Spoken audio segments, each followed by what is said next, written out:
দেখি, দেখি, দেখি দিয়ে চোখটা একটু ইয়ে করো তো। হ্যাঁ, দেখি। হ্যালো ভিউয়ার, আপনারা দেখতে পাচ্ছেন যে আমি একটা বাচ্চার চোখের পাতা নিচে টান দিয়ে একটা কাঠের সাহায্যে মিলাতে চাচ্ছি। আসলে মানে ওই চোখের ওই নিচের কালারটা এই কাঠের কোন কালারের সাথে সমন্বয় হয় সেটা সমন্বয় করার জন্য আমি কাঠটা চোখের সামনে ধরেছি। তো দেখলাম যে বাচ্চা মানে এই কাঠের সাহায্যে যে দেখলাম যে একটা কালার সাথে মিলে যায়। আসলে এইটা পরীক্ষা করার মুখ্য উদ্দেশ্য যে আপনার বাচ্চার রক্ত স্বল্পতা আছে কিনা তা পরীক্ষা করার জন্য এই কাঠ ব্যবহার করা হয়। ল্যাবে রক্ত দিয়ে বাচ্চার হিমোগ্লোবিন, বাচ্চার রক্তের পরিমাণ কেমন আছে তা পরীক্ষা করা হয়। কিন্তু কোনো ল্যাব লাগবে না, মানে কোনো ল্যাবে ব্লাড না দিয়েই বুঝতে পারবেন যে আপনার বাচ্চার রক্ত স্বল্পতা আছে কিনা এই কার্ডের সাহায্যে। তো এই কার্ডের সাহায্যে মানে যে কালারগুলো দেওয়া আছে, কোম্পানি একটা কার্ড তৈরি করেছে যে ওই চোখের পাতার নিচের অংশ যদি যে কালার সাথে মিলবে, মিলে গেলে বুঝতে হবে যে এখানে দেওয়া আছে এর মার্কটা যে আপনার বাচ্চার রক্ত স্বল্পতা আছে কিনা, তাই এই কার্ডের মাধ্যমে বোঝা যাবে।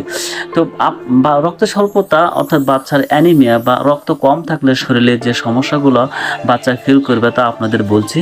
যে বাচ্চা ঠিকমতো খাবে না, এরপরে খিটখিটে মেজাজ, খাওয়াইতে গেলে সে জোর করতে হবে তবুও খাবে না, মুখ দিয়ে বের করে দিবে বা বমি বমি ভাব হবে ইত্যাদি সমস্যা হতে পারে। বাচ্চা দিন দিন ওজন কমে যাবে, হালকা হয়ে যাবে, ভালো লাগবে না, ঠিকমতো খেলাধুলা করবে না, বিভিন্ন সমস্যা থাকবে, রাগ বেড়ে যাবে ইত্যাদি ইত্যাদি সমস্যা থেকেই যায়। এই সমস্যাগুলোর সমাধানের লক্ষ্যে হোমিওপ্যাথিতে অনেক ভালো টনিক আছে, যে টনিক সেবন করলে আপনার বাচ্চা রুচি ফিরে আসবে, ঠিকমতো খাবে, ঠিকমতো খেলাধুলা করবে এবং গ্রোথও বাড়বে। এরকম অনেক হোমিওতে টনিক ভিটামিন আমাদের কাছে রয়েছে, যা খাইলে আপনার বাচ্চার রক্ত স্বল্পতা রোধে অনেক গুরুত্বপূর্ণ ভূমিকা পালন করে থাকবে।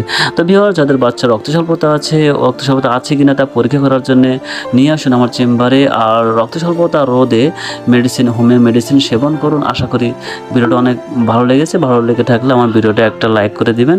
আসসালামু আলাইকুম ওয়া রাহমাতুল্লাহ।